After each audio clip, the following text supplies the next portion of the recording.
ಇವ್ರು ಏನು ಹೇಳಕ್ಕೆ ಹೋಗ್ತಾ ಇದ್ದಾರೆ ಅಂದ್ರೆ, ಇದು ಸಣ್ಣ ಹುಡುಗರು ತಿನ್ನೋ ಜಲ್ಲಿ. ಇದು ಈ ಜಲ್ಲಿ ಒಳಗೆ ಒಂಥರ ಗಮ್ ಟೈಪ್, ರಬ್ಬಲ್ ಟೈಪ್ ಬರ್ತಕ್ಕಂಥ ತೋರಿಸ್ತಾ ಇದ್ದಾರೆ ಇವರು. ಮಕ್ಕಳು ತಿನ್ನೋದು ಭಾಳ ಇದು. ಈಗ ನೋಡ್ರಿ, ಅದೆಲ್ಲ ಒಂದು ಟಿವಾಲ್ನಲ್ಲಿ ಹಾಕಿ ಅದೆಲ್ಲ ರಸ ಎಲ್ಲ ತಳಗೆ ಚೆಲ್ತಾರದು. ತಳಗೆ ಚೆಲ್ಲಿ ಎಲ್ಲ ಇದು ಆದ ಮೇಲೆ ನೋಡ್ರಿ ಅಲ್ಲೆಲ್ಲ ತಳಗೆ ಚೆಲ್ತಾ ಇದ್ದಾರೆ. ನೋಡ್ರಿ ಅಲ್ಲದ, ನೋಡ್ರಿ ಅದೆಲ್ಲ ಚೆಲ್ತಾ ಇದ್ದಾರೆ. ಆ ಪ್ಲಾಸ್ಟಿಕ್ಲಿಂದ ತೆಗೆದ ಮೇಲೆ ಅದ್ರಾಗ ಏನು ಇರೋದಿಲ್ಲ ಅದು. ಇವರೆಲ್ಲ ಅದು ಟಿವಾಲ್ ಒಳಗೆ ಹಾಕಿ ಎಲ್ಲ ಹಾಕಿ ತಳಗೆ ಚೆಲ್ಲಿದ ಮೇಲೂ ಅದು ಯಾರಿಗೂ ಗೊತ್ತಿರೋದಿಲ್ಲ ಇದ್ರೊಳಗೆ ಇರ್ತೈತೆ ಅಂಥೇಳಿ. ಈಗ ನೋಡ್ರಿ ಅದು ಯಾ ನಮ್ಮನೆ ತೆಗೆದು ಹೋಗೋದ್ರಲ್ಲ ಅದು ಒಳಗಿನ ಸೇರುವ ರಸ.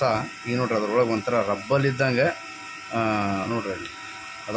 ನೋಡ್ರಿ ಆ ಜಲ್ಲಿ ತೆಗೆದು ಹಾಕಿದ್ಮೇಲೆ, ಡಬ್ಬೆಲಿದ್ದ ತೆಗೆದು ಹಾಕಿದ್ಮೇಲೆ ಇದು ಗೊತ್ತಾಗೋದಿಲ್ಲ ಇದು ಐತೆ ಅಂತೇಳಿ. ಇದು ಸಣ್ಣ ಮಕ್ಕಳು ಭಾಳ ತಿಂತಿರ್ತಾರೆ. ಇದು ದಯವಿಟ್ಟು ನೋಡಿ ಯೂಸ್ ಮಾಡೋಕ್ಕೆ ಕೊಡ್ರಿ ಮಕ್ಕಳಿಗೆ. ಇಂಥವೆಲ್ಲ ಕೊಡಕ್ಕೆ ಹೋಗ್ಬೇಡ್ರಿ. ಇದು ಯಾವ ಕಂಪ್ನಿಯಿಂದ